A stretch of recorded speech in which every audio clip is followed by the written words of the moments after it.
Va a sacar chispas esta mesa de investigación contra Línea Sin Censura TV. Ya llegó el maestro Miguel Vadillo, director de la revista Contralínea. ¿Cómo estás, Miguel? Buenas noches. Buenas noches, Vicente. Hay que hablar de esto que hasta en la mañanera se anunció que es esta acción legal del gobierno que encabeza el presidente Andrés Manuel López Obrador a través de la Secretaría de Medio Ambiente y Desarrollo Social contra Grupo México.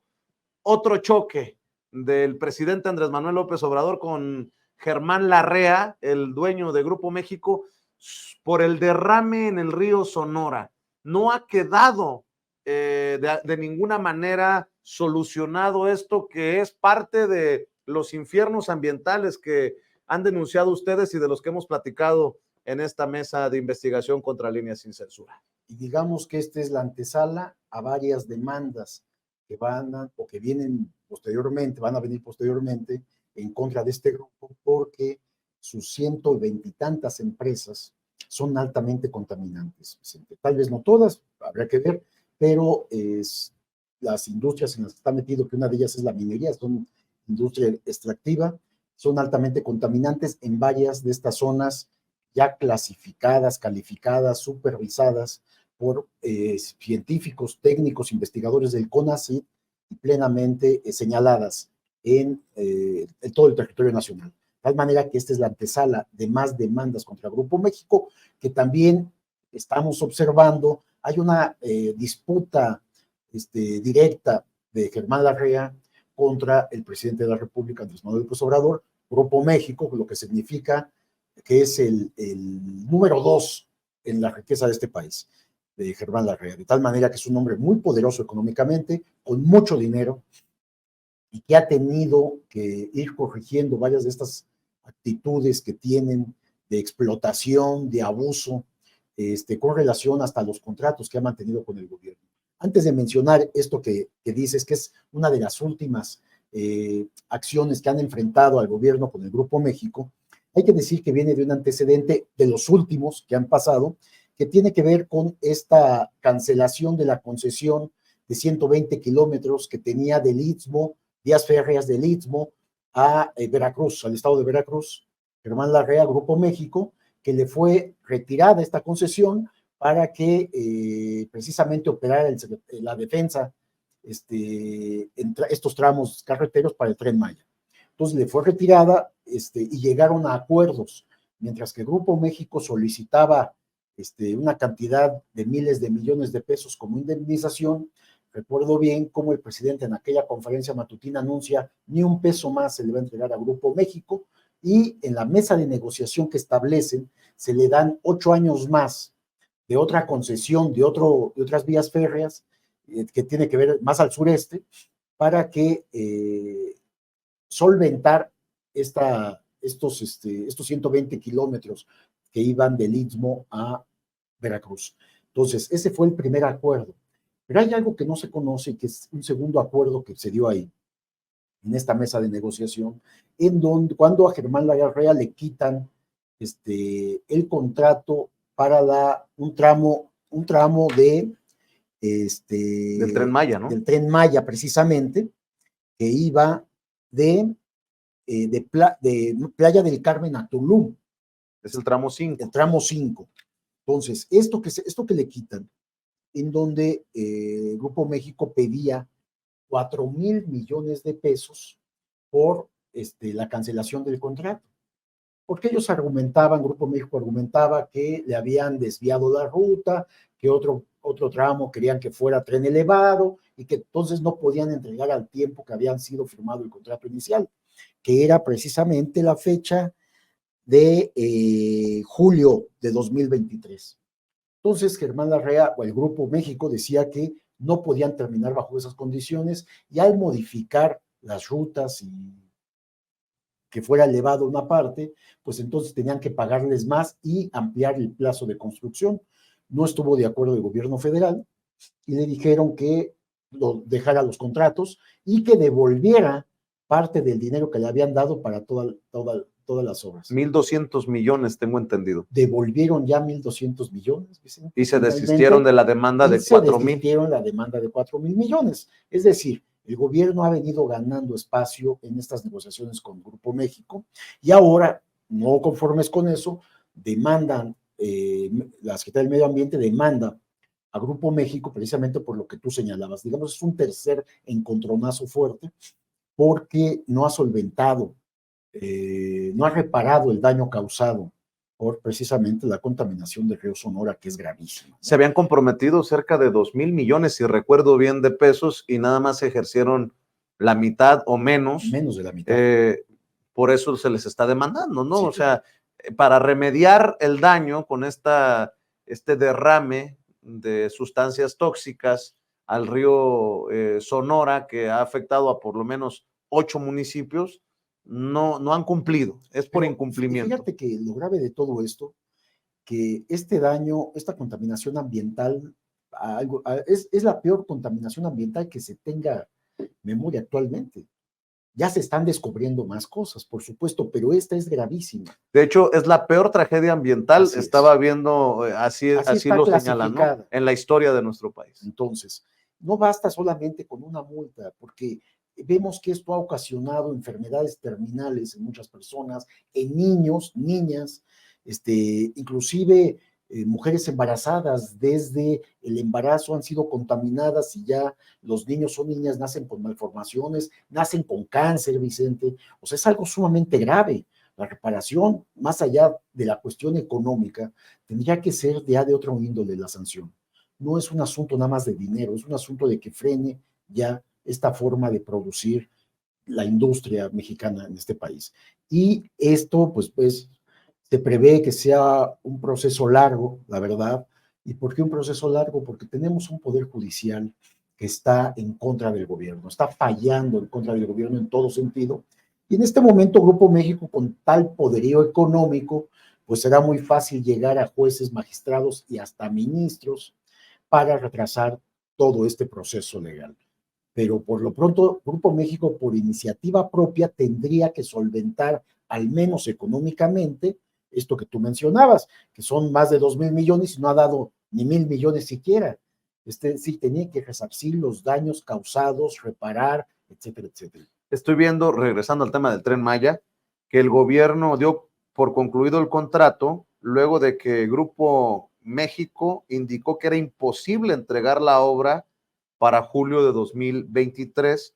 Entonces se le retira el contrato y se le entrega a la Secretaría de la Defensa Nacional, algo que tanto han criticado los opositores, y uno entendería con estos datos que no es que estén en contra de la Secretaría de la Defensa Nacional, están en contra de que los privilegiados ya no estén haciendo y deshaciendo a su antojo. Es el tramo 5 del Tren Maya que va de Playa del Carmen a Tulum, como decías, Miguel, y bueno, pues Grupo México ya no lleva la voz cantante, ¿no? Ni puede estar actuando con tanta impunidad, Vicente. Por lo pronto ya los sentaron a la mesa a negociar, les quitan un tramo de 120 kilómetros, este tren que decíamos del Istmo, que va a Veracruz, les quitan el contrato que ya se le había otorgado porque no podían cumplir con el plazo. Y no podían cumplir, pues claro que hay desviaciones para cuidar toda la zona arqueológica, para cuidar el medio ambiente, que es algo positivo además para el país. Entonces también vuelven a protestar y meten demandas. Imagínate una demanda por 4,000 millones pedía Grupo México y termina la negociación que no solamente quitan la demanda, sino que además tienen que devolver 1,200 millones que les habían dado, bueno, que era un monto más lo que habían recibido, pero como habían hecho obra, solamente la diferencia eran 1,200 millones que tuvieron que reintegrar. Esto, hasta donde yo sé, porque según yo no se había informado, ya se pagó. Vicente. Oye, Miguel, y uno pensaría, esperaría que no se va a quedar de brazos cruzados Germán Larrea. Estamos hablando no de cacahuates, estamos hablando de muchísimos millones. No, yo creo que Germán Larrea ha entendido que con el presidente López Obrador no puede hacer lo que hacía con presidentes panistas y priistas, que hacía lo que quería literalmente. Y algo tan grave, más que estas obras y que estos contratos, y que es lo de la contaminación industrial. Porque, como comentábamos, además de esta demanda, se está revisando a las empresas de Germán Larrea, que son muchas subsidiarias que también contaminan en el país, Vicente. Entonces viene un asunto mucho mayor. Y va a ser un litigio legal, pero van a empezar a cancelar una vez que se hagan los estudios, a cancelar concesiones otorgadas a Grupo México, que eso es muy interesante. En eso ya se está trabajando y estamos adelantando esta información que creo que es muy, muy relevante. Hoy mismo el presidente señalaba también de esta nueva, digamos, decisión que ha tomado para que en vías férreas que ya tienen empresarios, de acuerdo con los propios concesiones otorgadas, hay una pequeña cláusula en donde esas mismas vías férreas pueden ser utilizadas por transporte de pasajeros. Entonces, es algo que también va a afectar, por supuesto, a Germán Larrea. Y ahí también van a venir litigios legales, pero digamos que el presidente está abriendo esto en beneficio de la sociedad, lo cual es muy importante. Tal vez no logremos explicar muy profundamente la relevancia de esto, pero o sea, habría que revisar todas las vías férreas que hay en el país y todas van a poder ser ocupadas por trenes, ya sea de las mismas empresas que tienen las concesiones ahora, y de no aceptarlo ellas, podrían ser nuevas empresas que estén dispuestas a entrar junto con el gobierno, o el gobierno mismo podría ocupar estas vías previo acuerdo de negociación de los tiempos para circulación. Pero lo interesante está que vuelven los trenes a circular en beneficio de los pasajeros, de las personas, para transportar productos, y no solamente transportación de carga de los concesionarios. Oye, entonces, muy valioso, Vicente. Miguel, en otros temas, hace unos días me sorprendió la declaración del presidente Andrés Manuel López Obrador, que debido a la infiltración de conservadores, él mismo está llevando la investigación del caso Ayotzinapa y bueno, lo que eso signifique y el mensaje que quiera enviar, y bueno, siempre hay información pues dolorosa de este caso hasta que no definamos qué fue de los muchachos, Miguel. Sí, hasta ahora fíjate que las investigaciones, yo tuve oportunidad de platicar con uno de los investigadores que está directamente ahí involucrado en este caso, me explicaba en su conjunto cuál es la situación en la que están, y creo que es relevante hablar del tema. Trataré de ser cuidadoso en las expresiones para no herir, no revictimizar, por supuesto, a las víctimas, a las familias de los estudiantes normalistas, pero esta es una versión, digamos, que sale de adentro.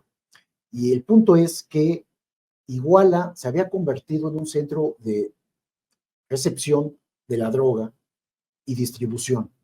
Ahí se comerciaba con distintos grupos la distribución de droga, que por cierto a ti te va a interesar, pero desde Iguala, me decía esta persona que está haciendo investigación en esto, hay una ruta bien identificada para la transportación de drogas hacia Estados Unidos que llega hasta Chicago. Claro. Me dijo, la ruta está perfectamente trazada, desde Iguala hasta Chicago, es decir, cruza todo el territorio nacional, cruza el territorio estadounidense y llega a Chicago. Evidentemente va quedándose en ciudades en el camino. En el camino, pues. Y dice que esta ubicación de Iguala tan estratégica permite que llegue droga del sur del país, de Oaxaca, que llegue de Morelos, que baje de la sierra de la montaña de Guerrero. Es decir, es una área, es una ciudad estratégica, por eso tanto interés en los grupos criminales para controlar la zona. Y también por eso la DEA había intervenido la comunicación de los grupos criminales que operan ahí. Y la había intervenido porque precisamente desde ahí llegan grandes cargamentos de droga hacia Estados Unidos. Y la DEA, que se dedica a eso, colgó los teléfonos de los grupos criminales y logró estas conversaciones que ahora sabemos que sí existen y que además se las entregaron a México precisamente para permitir la investigación. ¿Te refieres a esto que entregaría la vicepresidenta de Estados Unidos, Kamala Harris? Que ella lo autorizó. Porque a petición del presidente. A petición del presidente mexicano, porque la DEA por sí misma jamás nos hubiera entregado nada absolutamente, por las diferencias que hay en la operación de este grupo antinarcóticos policial de Estados Unidos con México. México los ha exhibido en su pésima conducción en investigaciones en nuestro país. Y, por ejemplo, este espionaje que hacían a los grupos criminales lo hacían sin autorización, sin permiso, sin una coordinación con México.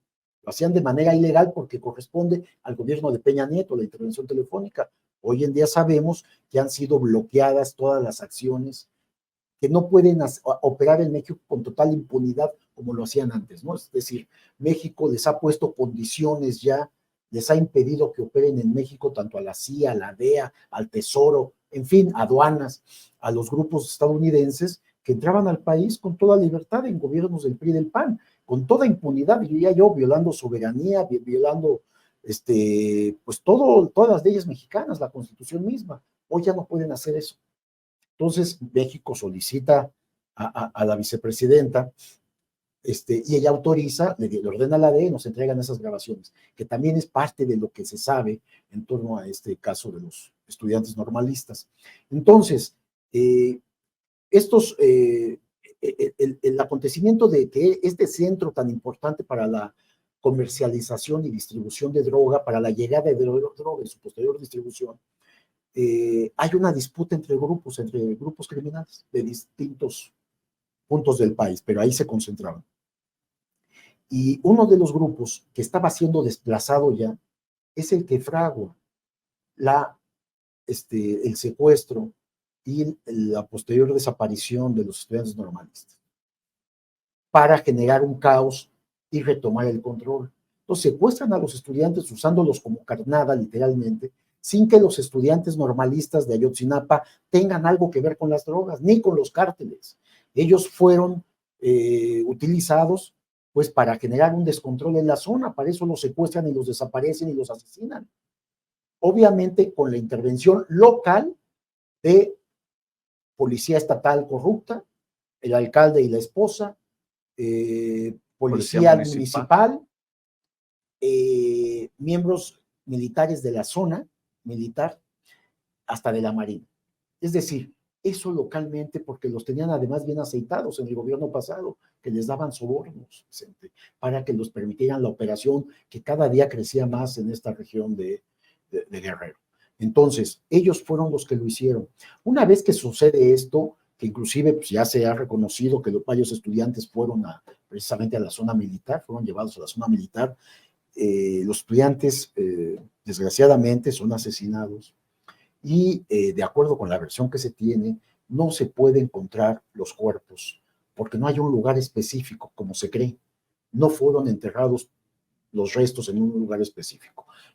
La mayoría de ellos fueron desechos en tambos con ácido, los restos de los estudiantes y algunos restos fueron esparcidos, lo que quedó esparcidos en varios lugares del estado. ¿Es otra línea de investigación esta? Es una línea seria, que además, digamos, yo te diría, a mí me lo informan como algo muy formal que se ha llegado a esto, de tal manera que no va a haber un lugar donde los encuentren, ni hoy ni mañana, porque no hubo un lugar donde los concentraran. Realmente, me explicaba esta persona que sabe de este tema, dice, nadie, los mismos delincuentes no iban a llevar a todos los estudiantes a un lugar para que después fueran encontrados.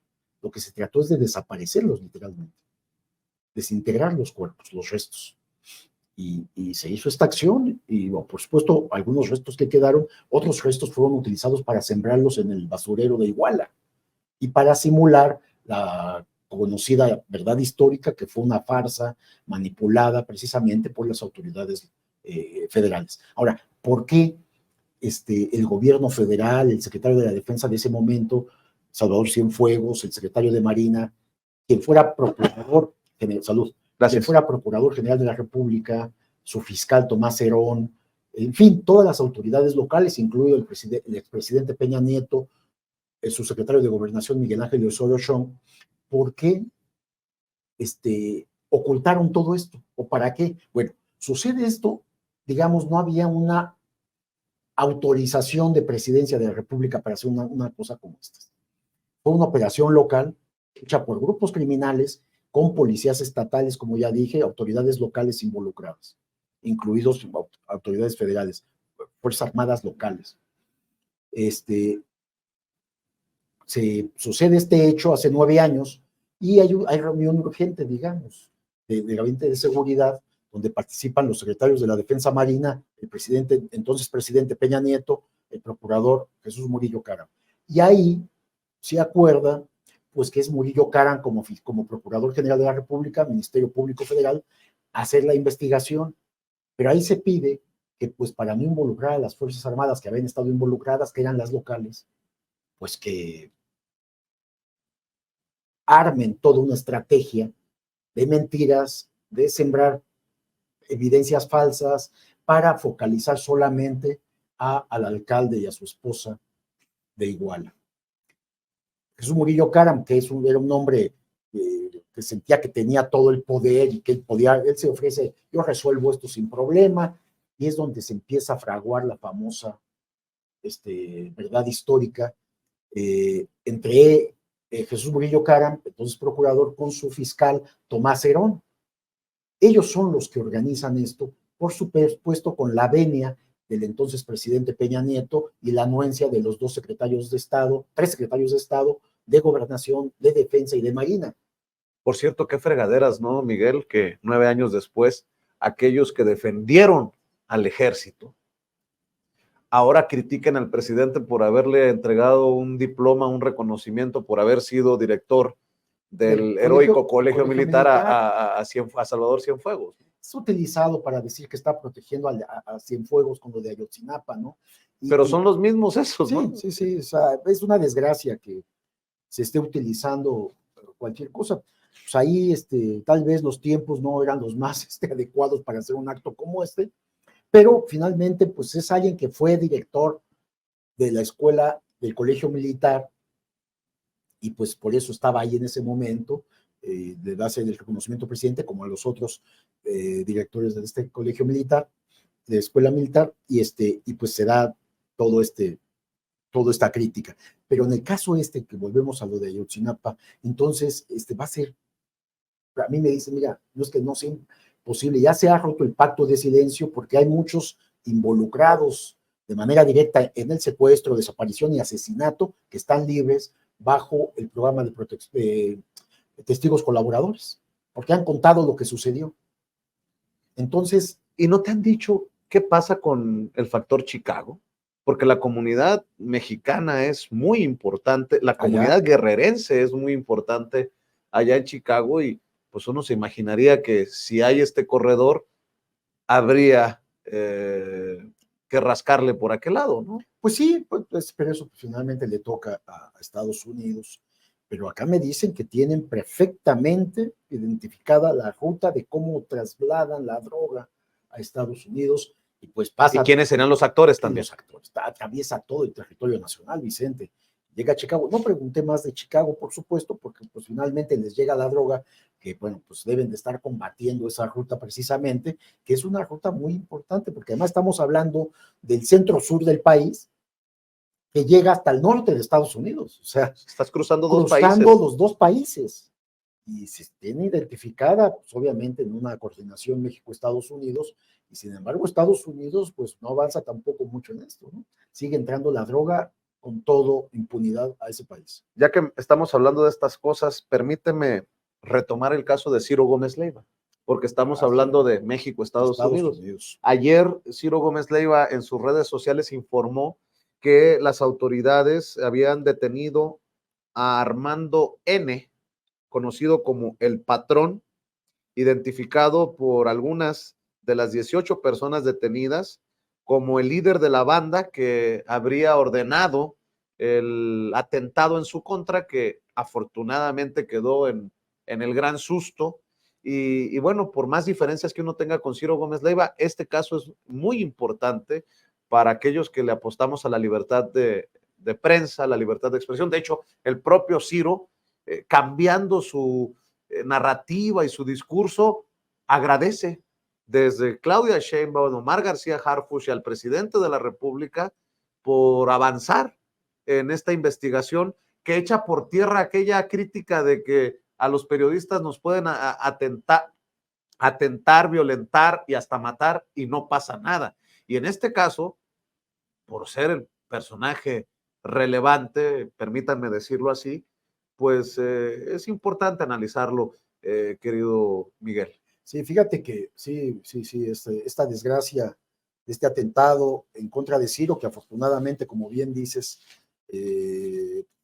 no pasó más del susto de esta agresión, que intentaron asesinarlo, que le dispararon, que gracias a la camioneta blindada que tenía del grupo empresarial donde trabaja, le salvó la vida. Y pues sí, es algo delicado, como también hay que decir, otros periodistas en otros estados de la República que sí han sido asesinados y que, pero bien comentas, Vicente, es un cambio totalmente en esto. Acá se está investigando cada crimen que hay, atentado en contra de periodistas en el país. Se han resuelto muchos, hay muchos detenidos, solamente en el caso de Ciro, con esta detención que se hizo en Estados Unidos y ya su extradición hacia México de este sujeto conocido como el patrón, un Mario N. le dicen, Armando. Armando, perdón, Armando N. Bueno, estamos hablando de un sujeto que podría ser el líder de esa banda criminal y que vivía en Estados Unidos con su familia, pero se le está identificando como el autor intelectual. Yo tendría más paciencia en que no fuera ya calificado así, porque me parece que podría ser el jefe de esta banda, que son muchísimos detenidos, 19 van detenidos ya, presos, y habría que investigar quién ordenó, quién pagó por ese atentado. Fíjate que el propio Ciro sí. dice que lo detienen Armando Escárcega por ser coordinador, proveedor de armas, casas, dinero y droga del grupo que atentó contra su vida. Pero ya no dice necesariamente que es el autor intelectual como se manejaba desde anoche. Como se empezó a manejar desde un principio. Sí, porque suena más a que puede haber involucrados otro tipo de personas, ¿no? Desde políticos o empresarios o delincuentes, entiendo pues, pero ahora que está preso, que ya está detenido, que fue extraditado, habría que esperar el interrogatorio y las evidencias que salgan de ahí para ver quién pagó por ese crimen y quién dio la orden. O sea, todavía falta, pero se ha avanzado muy bien, qué bueno, por Ciro, por todos los que hacemos periodismo. Es muy importante que estos crímenes contra periodistas no queden en la impunidad. Y yo le he venido siguiendo la pista a estas agresiones contra periodistas y la mayoría de ellos han sido resueltos. Se ha detenido a autores intelectuales y a los autores materiales de estos crímenes. Y finalmente, esto es muy importante, y esto para tu público, porque esto inhibe, Vicente, las agresiones a periodistas. Entonces, hemos gozado, desde mi punto de vista, con total libertad para escribir, para investigar, como nunca antes, como ningún gobierno panista y priista, y yo sí creo que tenemos mayor seguridad los periodistas en este momento. Solamente una precisión, no agradece al presidente Andrés Manuel López Obrador. Esto también es importante a nivel político. Ayer Ciro Gómez Leiva dio gracias a Claudia Sheinbaum, a Omar García Harfuch, dice, por la profundidad que le dieron al tema de mi atentado. Gracias a Rosa Isela Rodríguez y a la Fiscalía General de la República, pero no al presidente. Si me preguntan, no sé qué esperar tras la detención del patrón, pero si uno deja de creer en las autoridades, ¿en qué podría creer entonces? Gracias, dice Ciro Gómez Leiva. Sí, digo, está bien que sea agradecido en este sentido. Y por otro lado, yo te diría, pues es la labor de las autoridades que tienen que hacer también. Es decir, investigar este tipo de atentados, los crímenes, por supuesto, los homicidios, y no solamente de periodistas. Entendemos que se está atendiendo todo tipo de criminalidad que hay en el país. Ahora, hay que tener claro, Vicente, por este reconocimiento que hace Ciro a las autoridades locales de la Ciudad de México, que corresponde la investigación, son delitos del fuero común. Sin embargo, cuando se trata de periodistas, interviene la Fiscalía General de la República. Estos son acuerdos. Hay una fiscalía, de hecho, dedicada a la investigación de crímenes en contra de periodistas, ¿no? Muchos de estos casos son atraídos por el gobierno federal, por la Fiscalía General de la República, no por el gobierno federal, porque es autónoma, por la Fiscalía, y son investigados a nivel federal. Pero sí, los crímenes, los homicidios son delitos del fuero común, de ahí que Omar García Harfuch, que estaba a cargo en ese momento de la seguridad pública, de la policía en la Ciudad de México, pues le tocó la investigación inicial y pues en ese momento la jefa de gobierno, Claudia Sheinbaum, ordenó una investigación profunda en este atentado que afortunadamente para Ciro y para todos los que estamos en el gremio periodístico no tuvo éxito. Y le mandamos un saludo fraterno y amistoso Y a Ciro solidario. Gómez, y solidario a Ciro Gómez Leiva, y qué bueno que se está avanzando en esta investigación. Eso es muy importante, Vicente, lo que está pasando. No hay impunidad en los delitos, o sea, eso, digo, que no lo reconozcan, y también aquellas organizaciones no gubernamentales que se dedican al recuento de crímenes, de homicidios de periodistas nada más, sin decir que se están investigando, sin decir cuántos detenidos hay, sin decir algo que no sucedía. Los que hemos enfrentado agresiones, demandas desde los grupos de poder, tanto económico como político, entendemos hoy qué significa un gobierno como esto, Vicente. Y muchos pues no lo entienden o no lo quieren entender o simplemente son opositores porque les pagan las cúpulas del poder. Así es. A ver, ya que hablamos de Harfush, ayer el periódico El Universal publica esta encuesta, pues que le pone los pelos de punta a unos, una sonrisa en el rostro a otros, sigue manteniendo, de acuerdo a la entrevista, a la encuesta que publica El Universal en primera plana, una ventaja de 2 dígitos sobre Clara Brugada, un poco más amplia sobre el propio Hugo López-Gatell y muy, muy profunda sobre Mariana Boy. Del otro lado, pues no están muy bien que digamos. No, está no están Margarita bien. Zavala. Están terrible. En casi al nivel que ponen a Hugo López-Gatell en tercer lugar, para abajo. ¿Cómo ves las cosas, Miguel? Fíjate que está muy interesante lo que está sucediendo en toda esta campaña, en las campañas, y hablamos con esto de las encuestas, y hablamos de la encuesta en la Ciudad de México, porque la otra encuesta, la presidencial, bueno, pues cada día se aleja más Xochitl Gálvez de Claudia Sheinbaum. Es decir, parece que esto ya está definido, ya está solventado, cuando todavía ni siquiera empiezan las campañas la campaña presidencial. Es decir, estamos muy en la antesala para que empiecen las campañas y la diferencia es abismal. Sé, además, que viene una embestida de los grupos opositores en colusión con autoridades electorales, en colusión con grupos de poder económico, partidos políticos y medios de comunicación aliados, en contra de Morena, de los candidatos, de la propia Claudia, etcétera. Pero ni así les va a alcanzar, la diferencia es mucha en las candidaturas, digamos, para la presidencia de la República. Hoy hablamos mejor de lo que está pasando de la Ciudad de México. Por eso lo que mencionabas, Vicente. Y la diferencia, bueno, pues sigue Harfush, a pesar de toda esta información generada precisamente por Ayotzinapa, su participación en 2 reuniones en este gabinete de seguridad que él estuvo presente, ya reconocido por las propias autoridades y por él mismo, en el cual no tomó decisiones, hay que decirlo, él nada más estaba escuchando porque era parte de las investigaciones, porque él había estado destacado ahí en la zona de Guerrero, como Policía Federal, en un grupo especial. Entonces, Harfush, lo que te muestra en esta encuesta del diario El Universal, pues lleva 12 puntos arriba de Clara Brugada. Y bueno, también hay que decir que esta carta firmada por personas con una influencia social importante, la que dan el apoyo a Clara en contra de Harfush y que ponen el estigma, la palabra de que un policía como Harfush no debe de gobernar la Ciudad de México. Sin embargo, el presidente también ha sido claro en el mensaje que ha enviado desde la conferencia de prensa matutina de que será la población y no grupos específicos o de Morena o grupos que tienen influencia en la sociedad civil los que determinen, sino será el resto de la población la que determine.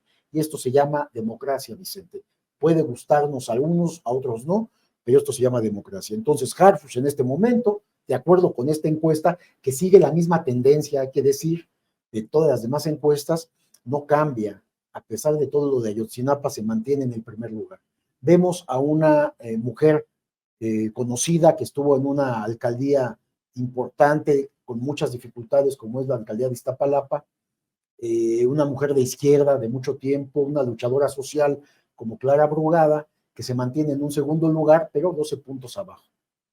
No sabemos, no sé cómo avance toda esta campaña que hay de que se ha instalado en la ciudadanía de que un policía no debe gobernar la capital. Y si avance, yo creo que puede reducirse el margen de puntos en las encuestas. Yo creo que va a subir Clara Brugada. Y a ver qué dicen las encuestas cuando se ponga a los 5, ¿no? A Miguel Torruco, claro, a Mariana Boy, a Hugo López-Gatell, a Clara Brugada y a Omar García Harfuch, a ver si cambia ese panorama. Claro, porque le pueden restar puntos a uno o a otra, finalmente los que se están sumando los otros contendientes. Pero lo que es cierto que hasta este momento hay una tendencia de mantener arriba a Omar García Harfuch, porque además la encuesta va a ser abierta, no es al grupo, a militantes de Morena, al grupo interno de Morena, de simpatizantes, es abierta y eso es lo que le está dando ese margen de votos arriba. Y bueno, tenemos lo que mencionabas, también muy interesante porque está en un tercer nivel el doctor López-Gatell, que para algunos, yo entre ellos, considero que hizo una excelente labor al frente de la pandemia, un científico probado, que además no fue su única responsabilidad, está el secretario de Salud y todo un gabinete que se había formado en materia de salud con expertos en la materia. Ya las descalificaciones y todo lo que se ha venido, incluidas las denuncias, hay denuncias en contra de Gatell que todavía están ahí abiertas, ¿no? Por su actuación en todo esto que el presidente lo designó como encargado de atender esa pandemia, que costó muchas vidas, ¿no? Y me ha gustado cómo Gatell se ha conducido en las entrevistas con periodistas, los ha encarado. Al propio Ciro, a René Delgado, ¿no? Y a otros más, pero en términos generales no se ha amilanado, no se ha intimidado, les ha dado respuesta, pero además me ha gustado con conocimiento de causa. En materia de salud, pues él es algo que domina, pero también en imagen pública, en manejo de medios, o sea, cobró mucha habilidad en los últimos años con la pandemia al encarar a la prensa todos los días, Vicente. Entonces se ha conducido desde el punto de vista muy bien y también puede subir un poco más en las encuestas. Después de él vienen los del PAN. Me sorprendió mucho ver a Margarita Zavala en un cuarto lugar arriba de Taboada. Dije, ¿cómo? Si pareciera que era el candidato que estaba siendo más impulsado. Y Taboada al mismo nivel de Sandra Cuevas. Sandra Cuevas, o sea, tú dices, ¿cómo? O sea, es más, me sorprende que Sandra Cuevas tenga eso. Sandra Cuevas debería tener .001 por el personaje que es, un personaje tragicómico, diría yo, una política extraña, ¿no? Por lo menos decir. Pero bueno, ahí en ese nivel está Taboada, que le ha golpeado mucho a Taboada, yo siento, dentro del propio grupo de la derecha, su participación en el cártel inmobiliario. Y Margarita Zavala, que es una mujer fracasada, es una mujer política que se le conoce por ser la esposa de Felipe Calderón, y que eso le ha permitido colocarse con 14 puntos, que es muy alto desde mi punto de vista, pero me gustaría que fuera ella la candidata de ese grupo opositor. Nos va a dar mucha carnita. Pues no solo carnita, te imaginas un debate de ella por el grupo opositor con cualquiera de los candidatos de Morena. No tiene nada que hacer, la verdad, no es muy habilidosa, no es nada habilidosa en su exposición, no tiene conocimiento de los temas, ya se vio cuando fue candidata también por el PAN a la presidencia de la República, realmente no hilaba una idea cuerda, su incapacidad para exponer es muy limitada y su conocimiento de los temas es también nulo. Yo no creo que haya aprendido en estos últimos años, porque se le ha escuchado también en conferencias, en entrevistas, se le ha escuchado también desde su curul en el Congreso, y es fatal su exposición. Y si ella va a ser la candidata o Taboada o quien más salga, la verdad están perdidos. Esta encuesta es fulminante para la oposición. Ahí te va. Si no regresa Xóchitl a contender por la Ciudad de México, la oposición está perdida. Bueno, creo que ya Xóchitl ya no puede. Ya está fuera. Ya está. Xóchitl está eliminada. Xóchitl está ya prácticamente Un fuera de narrador de toda. fútbol decía cuando tenían el balón, la tenía, era suya y la dejó ir. ¿Por qué? Porque se comieron, se tragaron el anzuelo que soltó el presidente con Sí, todo el colmillo los ha manipulado como ha querido y a toda se la fueron a la oposición federal pensando que que iba a tenían tener éxito. posibilidad. Pero ¿quién les hace esos análisis, Vicente? O no ven la realidad, sus supuestos, las empresas estas que venden imagen y campaña, una de estas, precisamente hay que hablar de él, de Al-Azraqui, ¿no? Pues sí. Que ha sido humillado y sobajado cuando le entrega el presidente 250 pesos, por cierto, ¿no? Y se vio muy generoso el presidente. No, pero imagínate, ¿quién iba a creer que este hombre pudiera, iba a agradecer un donativo de 250 pesos del presidente López Obrador, a quien ha atacado todos los días de todo el sexenio? Así Es un es. tipo que se la pasa hablando, un tipo mentiroso, difamador, que además él dice, hay que decir mentiras, hay que generarle una situación adversa con mentiras. O sea, A ver, Miguel, regresando al tema Harfuch y a la contienda interna PT Verde Morena. Si Harfuch no cometiera un error así catastrófico, ¿crees que le alcance para aguantar esta ventaja? yo lo he visto ya dar traspiés en las entrevistas, Vicente. Cuando lo sacan del tema de seguridad, tiene problemas. O sea, política, economía y problemas sociales, no conoce. Su equipo, no sé cuál sea, no lo han preparado con cosas muy específicas para que tenga un speech, un párrafo de cada problemática, los 10 principales problemas de la capital. Entonces lo sacas de la parte de seguridad, que es un experto, que finalmente hay que decir, hizo un buen trabajo en la policía capitalina, hay reconocimiento y por eso está bien posicionado, pero la ciudad, no solamente seguridad, entiendo que es un tema que nos importa y que nos preocupa en la ciudad y en todo el país, pero ya gobernar implica otras líneas que tienes que estar atento, que es la parte económica, por supuesto, la parte política, la parte social. Los problemas sociales en la capital son muchos, hay que atenderlos, hay que atender el metro, hay que atender, en fin, hay que atender una serie de problemas permanentes que hay en la capital del país. Entonces su equipo tendría que prepararlo para contestar y no lo han hecho. Él mismo no han entendido que si no prepara esas líneas, no va a poder continuar con entrevistas en medios de comunicación porque no lo está haciendo bien, Vicente. Está patinando en estas entrevistas. A él le convendría, yo creo, realmente ya no salir en entrevista alguna. Llevársela sin aparecer porque tiene una ventaja. Yo no sé si le alcance, porque te digo, no han empezado todavía las campañas. No sé si le alcance, pero yo creo que inclusive en algún debate que pudiera haber, pues lo podían agarrar por ahí, ¿no? Obviamente no habrá debate interno porque ese es el acuerdo, no lo vamos a ver en un debate interno con Clara Brugada, que sería, bueno, yo creo que lo destrozaría ella, pero sí tienen que prepararlo más, o tiene que prepararse él más en los problemas de la capital del país, de tal manera que si lo que viene puede bajar los puntos de García Harfuch, porque ya empezó en algunas entrevistas a patinar literalmente en las respuestas, porque no conoce. Le preguntan algo y contesta otra cosa, que no por desconocimiento, ¿no? Déjame decirlo, le ofrezco una disculpa a la audiencia si están escuchando sonidos, pero esta alergia que de pronto me ataca en gracias mi querido Miguel, en este segmento, pero bueno, las cosas que pasan cuando grabamos. Sí. Mi querido Miguel. Oye, Miguel, mientras los trabajadores del Poder Judicial de la Federación cierran calles, queman piñatas del presidente y buscan defender sus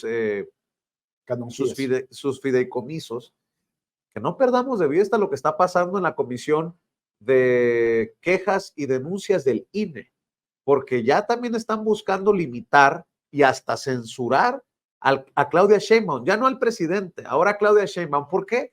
Porque las encuestas apuntan a que lleva una ventaja alucinante sobre su competidora, que es Xóchitl Gálvez.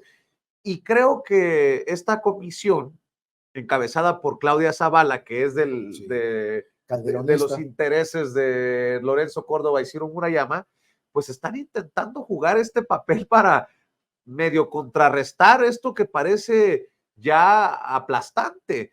Le han prohibido hacer sus eventos como los venía haciendo alrededor del país. De hecho, en Los Ángeles, California, para este fin de semana, ahí se estaba programando un encuentro con la comunidad migrante y se ha tenido que cancelar a este evento en la Placita Olvera, sí, y se han organizado ahora otros eventos, creo que serán 3, pero a puerta cerrada, sí, de una manera diferente. No se cancela la visita de la doctora, pero se cambia para tratar de no incumplir lo que quiere el INE. Pero además, la propia Claudia Sheinbaum dice que le están pidiendo retirar tweets de sus redes sociales. Hay que estar al pendiente de lo que pasa, sí, también con el árbitro electoral, ¿eh? No, el árbitro electoral ya está plenamente identificado con el grupo de la oposición. No hay la menor duda de esto. Y lo sorprendente, Vicente, es que no solamente están prohibiéndole a Claudia Sheinbaum esto, mira supuestamente a que pueda bajar en las encuestas. Esto ya no es posible, Vicente, o sea, ya está definido que Claudia será la próxima presidenta de este país con tanto anticipación, porque las encuestas así lo dicen, no es que yo esté inventando algo nuevo, las encuestas están señalando que Claudia es la que va a ganar la presidencia. Bien, esto que comentas, ¿qué tiene que hacer ahora ante esta decisión de esta área de quejas del INE? Bueno, van a tener que ser actos cerrados en todos lados. Es decir, no lo hagan en actos públicos abiertos. ¿Por qué, Vicente? Porque llena plazas, calles, o sea, la convocatoria es muy grande. Entonces tratan de controlar, de que no se vea tanta gente en los mítines de Claudia, en las concentraciones. Yo me pregunto, ¿qué pasa? Porque Claudia se va a reunir, está haciendo esta convocatoria en Los Ángeles, que es otro país. La influencia también alcanza a Claudia en el extranjero. Tenemos esa jurisdicción para prohibirle a Claudia Sheinbaum que pueda hacer sus reuniones abiertas en Los Ángeles.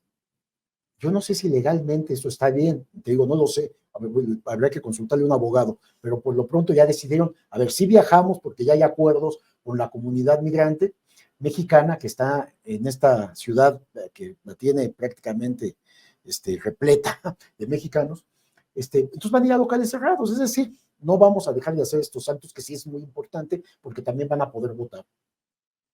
Entonces, por más cosas que haga el INE, esta unidad de quejas, no han podido o no van a poder detener el avance de Claudia Sheinbaum, de Morena, hacia la presidencia.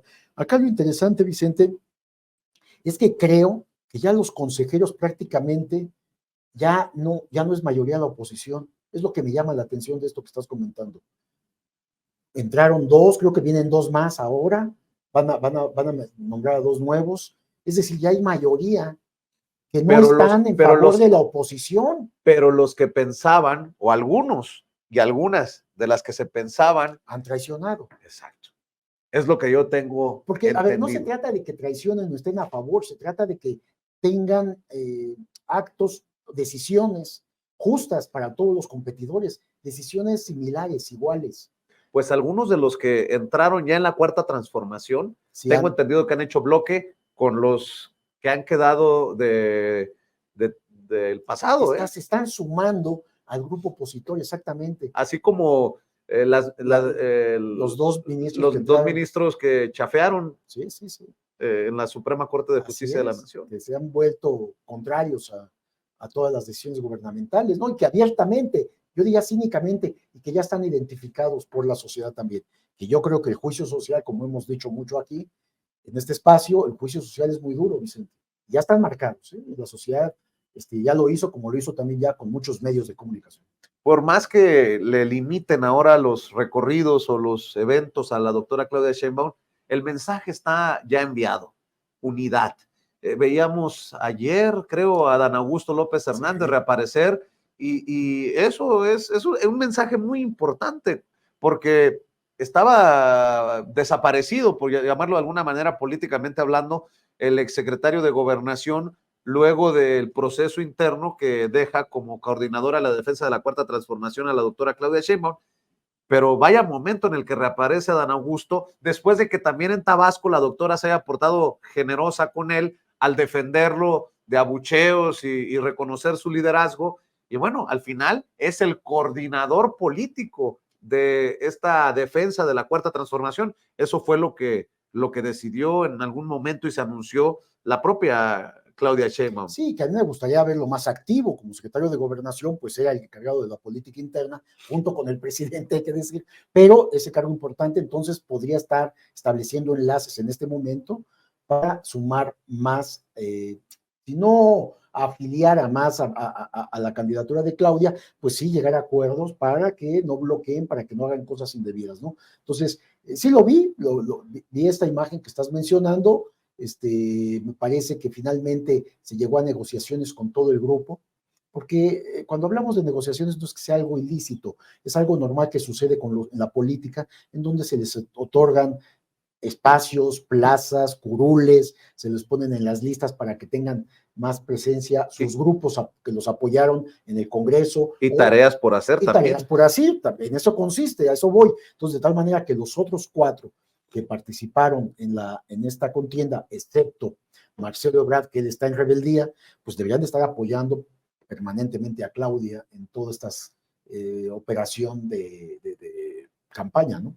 Para cerrar, Miguel, este tema de la piñata, para muchas personas podría ser insignificante, para mí no, porque también destapa una gran hipocresía de aquellos que decían que con la Corte no, que defendían que se ofendieron cuando la piñata de Norma Piña. Exacto, exacto. ¿Y ahora qué van a decir con la piñata que quemaron los trabajadores del Poder Judicial? En el Poder Judicial era de esperarse que salieran a decir, no, porque esto promueve la violencia y estas cosas. En la Suprema Corte también salieron a decir, pero ¿y el gremio periodístico que tanto criticó a esos salvajes seguidores de López Obrador por quemar la piñata de Norma Piña?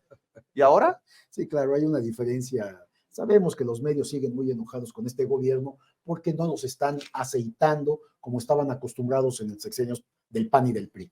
Ese es un punto. El otro realmente sí es preocupante porque aunque la Corte haya salido o el Poder Judicial haya salido a decir, no, no es correcto. Además, un boletín bastante malo, bastante escueto, porque ni tampoco se deslinda tanto.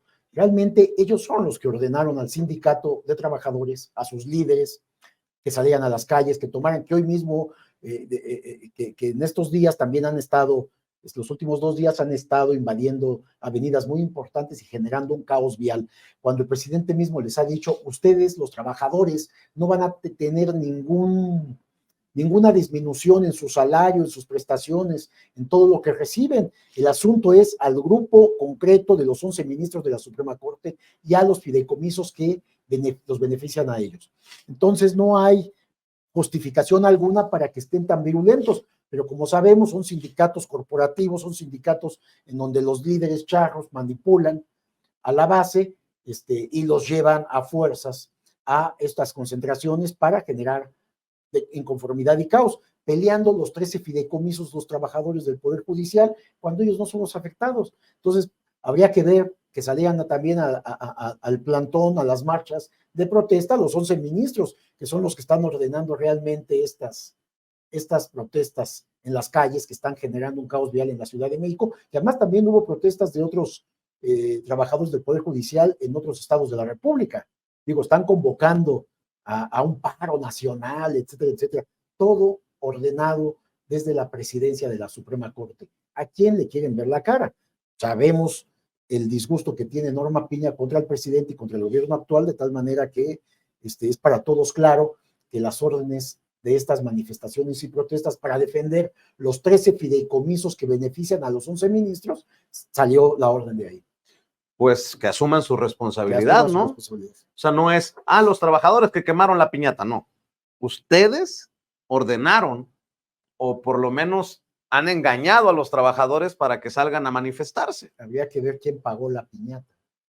También encontraríamos ahí un dato interesante, Vicente. Pues porque sí, seguro hasta eso salió de los fondos públicos. Mi querido Miguel, como siempre, muy sabrosa Sí, la una mesa de investigación amplia. contra Línea Sin Censura TV, muchos temas. ¿Por qué no cerramos con la invitación de ¿Cómo no? siempre para que los esfuerzos que ustedes realizan también desde sus trincheras sean apoyados por esta audiencia de Sin Censura? Cómo no, en la página nos pueden encontrar www.contralinea.com.mx, en todas las redes sociales también.